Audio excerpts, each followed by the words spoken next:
At eto mga kalapatids, kakauwi nga lang natin galing kila Boss J, no?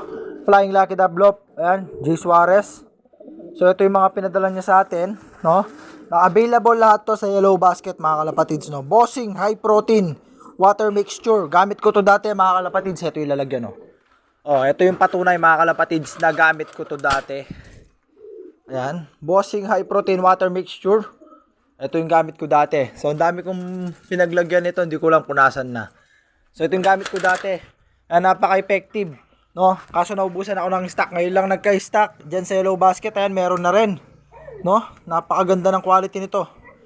Ayan, Bossing High Protein Water Mixture, mga kalapatids. Ayan, tatlo yan. So, pinadalan tayo ni Boss J. No? Ayan, sa kalikutin pa natin yung iba. So, gagamitin ko itong mga kalapatids sa pabarating natin na race. No, sa November 24, ang basketing natin para sa ating first lap.